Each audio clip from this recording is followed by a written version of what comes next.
Hoy vamos a reflexionar el Evangelio según San Mateo, capítulo 14, versículo 22 al 36. Inmediatamente después surgió a sus discípulos a que se embarcaran y se fueran por delante de él al otro lado del lago, mientras que despedía a las muchedumbres. Luego que las despidió, se subió solo al cerro a hacer oración. Cuando llegó el crepúsculo, estaba él ahí solo. Entretanto, la barca ya se había alejado muchos estadios de la ribera, embestida por las olas, porque llevaban viento contrario. A la cuarta vigilia de la noche se dirigió Jesús hacia ellos caminando sobre el mar. Cuando sus discípulos lo vieron caminando sobre el mar, se sobresaltaron diciendo que era un fantasma y dieron gritos de terror. Pero Jesús les habló, luego diciéndoles: tranquilícense, yo soy, no tengan miedo. Pedro le contestó diciéndole: Señor, si eres tú, mándame que vaya a encontrarte sobre las aguas. Él le contestó: pues ven. Y bajándose Pedro de la barca, se echó a caminar sobre las aguas, dirigiéndose hacia Jesús. Pero mirando el viento tan fuerte, tuvo miedo y comenzando a sumirse, le gritó: Sálvame, Señor. Jesús le alargó inmediatamente la mano y agarrándolo le dijo: hombre de poca fe, ¿por qué dudaste? Y luego que subieron a la barca, se calmó el viento. Los que estaban en la barca se postraron ante él, diciéndole: eres verdaderamente el Hijo de Dios. Atravesando el lago, llegaron a tierra de Genesaret, y reconociéndolo los hombres de aquel lugar, mandaron avisar por toda la comarca, y le llevaron todos los enfermos, rogándole que tan solo les permitiera tocar la orla de su manto, y sanaron todos aquellos que la tocaron.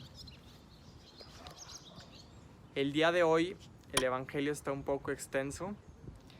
Hay varios puntos que podríamos recalcar, que podemos aprender, pero quiero tocar dos puntos. El primero de ellos, me encanta cómo comienza el Evangelio. Se fue a orar. Recordemos que antes de este pasaje del Evangelio, Jesús había hecho la multiplicación de los panes, había hecho un milagro.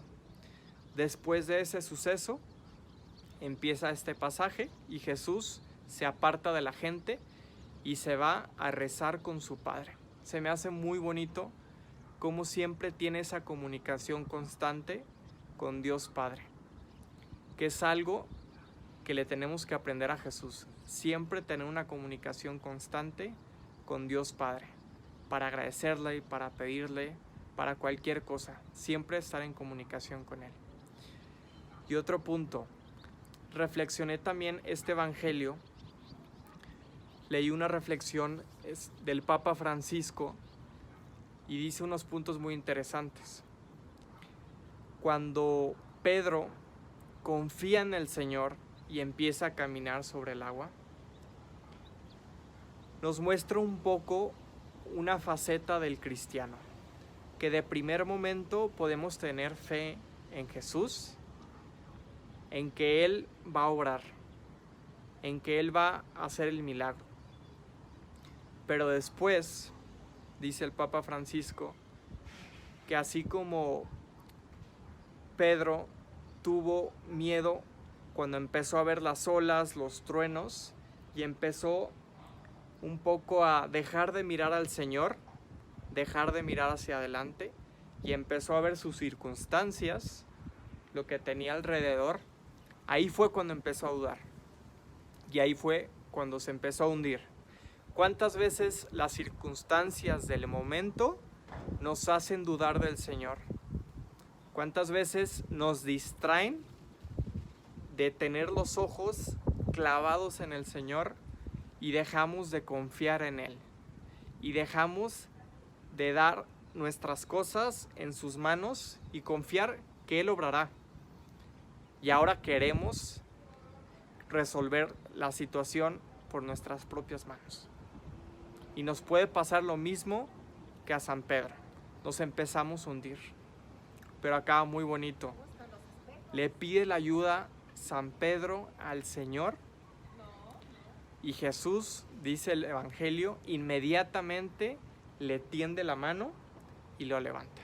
Entonces recordar que aunque a veces dudemos, porque nuestra fe es muy pobre, muy débil, muy frágil, pedirle la ayuda al Señor y Él nos salvará. Pedirle al Señor que aumente nuestra fe. Si les gustó este video, denle like y suscríbanse al canal de YouTube para que sigan recibiendo las reflexiones del Evangelio y sigamos juntos profundizando en la fe. Que Dios los bendiga y que tengan excelente semana.